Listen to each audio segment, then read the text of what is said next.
बिस्मिल्लाहिर्रहमानिर्रहीम। Welcome students, उम्मीद करता हूँ आप सब खैरियत से होंगे। बच्चों, आज हम chapter 19 electric potential and capacitor के फर्स्ट लेक्चर के अंदर टॉपिक 19.1 इलेक्ट्रिक पोटेंशियल एनर्जी और इलेक्ट्रिक पोटेंशियल को समझेंगे।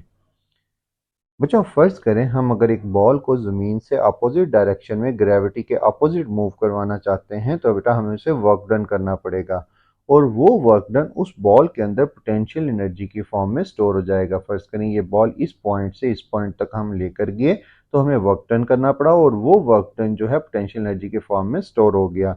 और जैसे ही बेटा हम इस बॉल को छोड़ेंगे ये बॉल दोबारा ज़मीन की तरफ मूव करेगी, ये पोटेंशियल एनर्जी काइनेटिक एनर्जी में कन्वर्ट हो जाएगी। इसी तरह अगर हम एक चार्ज को दो प्लेट्स के दरमियान में रखते हैं तो बेटा वो पॉजिटिव चार्ज नेगेटिव की तरफ अट्रैक्ट होगा, क्योंकि अपोजिट चार्जेस एक दूसरे को अट्रैक्ट करते हैं और ये चार्ज इलेक्ट्रिक फील्ड की डायरेक्शन में मूव करके नेगेटिव प्लेट की तरफ जाएगा। लेकिन अगर बच्चों हम इस चार्ज को अपोजिट डायरेक्शन में मूव करवाना चाहते हैं, मतलब पॉजिटिव को पॉजिटिव प्लेट की तरफ लेकर जाना चाहें, तो हमें इस चार्ज के ऊपर वर्क डन करना पड़ेगा, जैसे हमने इस बॉल के ऊपर वर्क डन किया था जब हमने इसे ग्रेविटी के अगेंस्ट मूव करवाया था। और इसी तरह बेटा वो जो वर्क डन हम इस चार्ज के ऊपर करेंगे पॉजिटिव प्लेट की तरफ लेकर जाते हुए, वो वर्क डन इस चार्ज के अंदर इलेक्ट्रिक पोटेंशियल एनर्जी की फॉर्म में स्टोर हो जाएगा।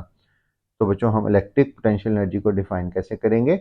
The energy possessed by a charge due to its position in an electric field is called electric potential energy. Just like a stone at some height has gravitational potential energy, a charge kept in an electric field as electric potential energy. अब हम consider करेंगे बेटा कि हम इस charge को, इस positive charge को बी पॉइंट से ए पॉइंट की तरफ लेकर जाना चाहते हैं, मतलब अगेंस्ट द इलेक्ट्रिक फील्ड लेकर जाना चाहते हैं, तो हमें वर्क डन करना पड़ेगा और वर्क डन के लिए हम इसके ऊपर फोर्स अप्लाई करेंगे। Suppose a test charge Q is placed in a uniform electric field E. The force on it is F is equal to QE. यहाँ पर बेटा ये फोर्स है, electric force. Work done in moving a charge if the charge is moved from point B to point A.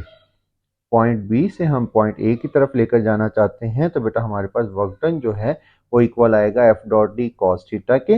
और यहाँ पर बेटा हमारे पास जो फोर्स है वो इक्वल थी क्यू नॉट ई के। तो बेटा हम यहाँ पर वैल्यूज पुट करेंगे तो वर्क डन आ जाएगा बी से A Q E D cos theta.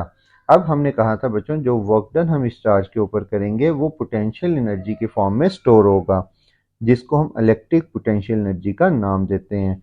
तो बच्चों हमारे पास इलेक्ट्रिक पोटेंशियल एनर्जी आ जाएगी वर्क डन के इक्वल, तो हम इसे रिप्रेजेंट करेंगे the work done is equal to change in potential energy.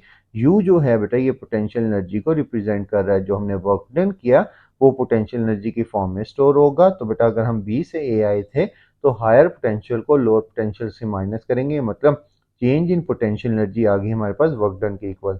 तो जहां पर वर्क डन का फार्मूला बना था तो बेटा हम यहाँ पर डेल्टा यू को रिप्लेस कर सकते हैं। तो बेटा हमारे पास ये बन जाएगा U A minus U B is equal to Q E D cos theta. यहाँ पर ये जो यू है ये चेंज इन पोटेंशियल एनर्जी को शो कर रहा है। पोटेंशियल एनर्जी का जो यूनिट होता है, unit of electric potential energy वो होता है जॉउल।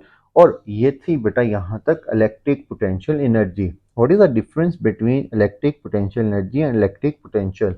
इलेक्ट्रिक पोटेंशियल को हम डिफाइन करते हैं electric potential at a point is the potential energy per unit charge. मतलब अगर हम एनर्जी को, इलेक्ट्रिक पोटेंशियल एनर्जी को चार्ज से डिवाइड कर दें तो बेटा हमारे पास इलेक्ट्रिक पोटेंशियल आ जाएगा उस पॉइंट का। तो हम इसे लिखते कैसे हैं बच्चों? इलेक्ट्रिक पोटेंशियल को रिप्रेजेंट करते हैं V से और इलेक्ट्रिक पोटेंशियल एनर्जी को हमने रिप्रेजेंट किया था U से। तो U divided by Q not जो है ये हमारे पास होगा इलेक्ट्रिक पोटेंशियल। और ये डिपेंड करता है सिर्फ पोजीशन इन अ फील्ड, मतलब जैसे जैसे बेटा हम नेगेटिव प्लेट से बी से ए की तरफ जाएंगे तो इलेक्ट्रिक पोटेंशियल इंक्रीज होता जाएगा। Depend only the position in the field, not on the value of the charge. जो ये चार्ज के ऊपर डिपेंड नहीं करता। नेक्स्ट है पोटेंशियल डिफरेंस, मतलब इस पॉइंट से इस पॉइंट का जो पोटेंशियल डिफरेंस होगा उसे हम इलेक्ट्रिक पोटेंशियल डिफरेंस का नाम देते हैं और उसे डेल्टा वी से रिप्रेजेंट करते हैं। The work done per unit positive charge in moving it from one point two another point in electric field is called potential difference. Simple words में बेटा हमारे पास अगर हम बी से किसी चार्ज को मूव करवा कर ए की तरफ लेकर जा रहे हैं तो बेटा जैसे जैसे ये पॉजिटिव चार्ज ए की तरफ जाएगा हमें फोर्स ज़्यादा लगानी पड़ेगी, क्योंकि यहाँ पर जो चार्ज की इंटेंसिटी है, जो शिद्दत है, वो ज़्यादा होगी, तो हम कहेंगे हर पॉइंट पे जो इलेक्ट्रिक पोटेंशियल है वो डिफरेंट होता है। और अगर हमने दो पॉइंट्स का मतलब ए और बी का इलेक्ट्रिक पोटेंशियल डिफरेंस निकालना है तो बेटा हम उसको रिप्रेजेंट करेंगे delta V is equal to work done divided by charge Q not. और वर्क डन हमारे पास जो इक्वल था वो पोटेंशियल एनर्जी के equal. Change in potential difference का फार्मूला बनेगा delta U divided by Q not. और पोटेंशियल डिफरेंस का जो यूनिट होता है वो वोल्ट होता है, जबकि पोटेंशियल एनर्जी का जो यूनिट था वो था जाउल। इन दोनों यूनिट्स को आपने याद रखना है। और नेक्स्ट बेटा हमारे पास 1 वोल्ट जो है वो इक्वल होता है 1 जूल डिवाइडेड बाय 1 कूलम। इसका मतलब है 1 joule of work is done in a moving a 1 coulomb charge between two plates, then the potential difference between those points is 1 volt. और ये था बच्चों आज का लेक्चर। लेक्चर अच्छा लगा हो तो लाइक और सब्सक्राइब करना मत भूलिएगा। थैंक यू, खुदा हाफिज।